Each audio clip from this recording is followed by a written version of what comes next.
Merci d'être en direct avec nous ce matin. Vous êtes le procureur de la République de Montbéliard. Merci d'être avec nous pour évoquer ce matin cette histoire de violence conjugale survenue dans la ville d'Audincourt, dans le Doubs. C'était ce week-end. La police a été alertée grâce à l'application Pronote. Vous savez, c'est la plateforme numérique qui sert à communiquer entre l'école, les parents et les enseignants. Avant de vous entendre, monsieur le procureur, on va d'abord raconter l'histoire avec Alexandra Gonzalez. Bonjour Alexandra. Tout a commencé samedi quand une femme est victime des coups de son mari au domicile du couple et devant les enfants. Oui, on est donc samedi dernier, en début de matinée à Audincourt dans le Doubs. Un père de famille roue de coups sa femme. Il la frappe, elle est à terre et tout ça devant, vous le disiez, les enfants qui sont âgés de 4 à 13 ans. Les enfants pleurent, la femme est recroquevillée à terre et l'aîné, qui a 13 ans, va envoyer un message d'abord à l'un de ses camarades en lui disant, je cite, « Ma mère est en train de se faire démonter par mon père ».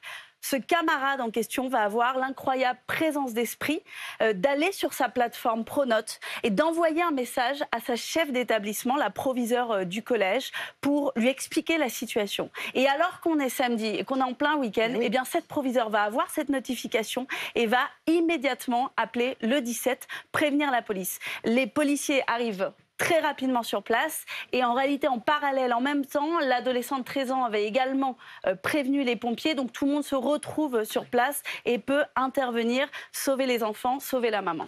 Paul-Édouard Laloy, ce père de famille va être jugé ce matin.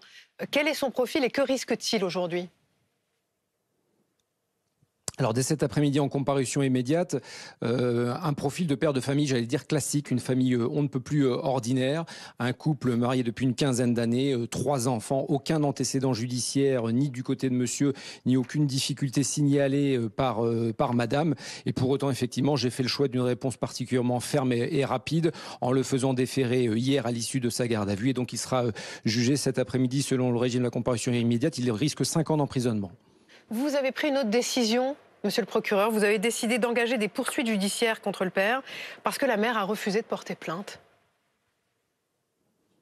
Alors la mère effectivement a été entendue longuement par nos services de police et pour autant effectivement, j'allais dire assez classiquement, malheureusement c'est quelque chose qu'on constate quotidiennement dans la lutte contre ce fléau que sont les violences intrafamiliales, à savoir que des victimes, des femmes victimes qui sont pourtant immédiatement prises en charge, qui dénoncent un certain nombre de faits parfois graves. Là en l'occurrence cette dame a effectivement été rouée de coups, elle en porte les stigmates sur son corps, tout ceci a été constaté par un médecin à l'hôpital dès le moment de sa prise en charge et pour autant malgré tout cela elle a fait le choix de ne pas déposer plainte. Ce n'est pas un obstacle juridique pour nous puisqu'encore une fois on peut engager des poursuites en dépit d'une absence de plainte dès l'instant qu'on estime qu'on a suffisamment d'éléments dans la procédure permettant d'engager des poursuites pénales. Ce qui est intéressant, monsieur le procureur, c'est que l'alerte a été donnée par un canal, j'allais dire, qui n'est quand même pas habituel. Tout à fait. Alors le canal n'est pas habituel et quelque part l'est pour autant assez quotidiennement dans le sens où nous sommes quasi quotidiennement le réceptacle de ce qu'on appelle des signalements au titre de l'article 40 des établissements scolaires qui nous signalent dans le cadre du partenariat que nous avons tout au long de l'année un certain nombre de situations de mineurs en danger, de révélations, de faits qui peuvent avoir une qualification pénale, de constatation d'éléments qui peuvent conduire pour nous à ouvrir une enquête pénale. Là, la particularité, c'est que ce signalement, il a pris une forme totalement inhabituelle, à savoir que cette chef d'établissement scolaire reçoit via l'applicatif Pronote, qui permet donc aux enseignants de dialoguer avec les parents d'élèves et les élèves. Elle reçoit un message d'un camarade de classe, de l'aîné de la fratrie, qui assistait à toute la scène de violence, qui était véritablement traumatisé. On a récupéré des enregistrements audio, notamment où on entend ce jeune enfant en pleurs, qui a le réflexe, lui, de solliciter les services de secours, donc il fait le numéro des pompiers, mais parallèlement il alerte un petit camarade et ce camarade va avoir, je trouve ce réflexe formidable d'alerter une personne ressource pour lui qui est le chef de son établissement scolaire. Cette chef d'établissement a le réflexe tout aussi remarquable alors qu'on est samedi, qu'elle n'est pas nécessairement dans le cadre d'une astreinte à devoir checker ses emails ou ses notifications, eh bien elle va voir très rapidement cette notification, ce qui va la conduire à immédiatement faire le 17 et donc cette alerte au service de police va nous permettre d'engager très rapidement une patrouille de police secours au domicile et prendre en charge toute la famille. Vous lui avez parlé à cette chef d'établissement, à la principale du collège ?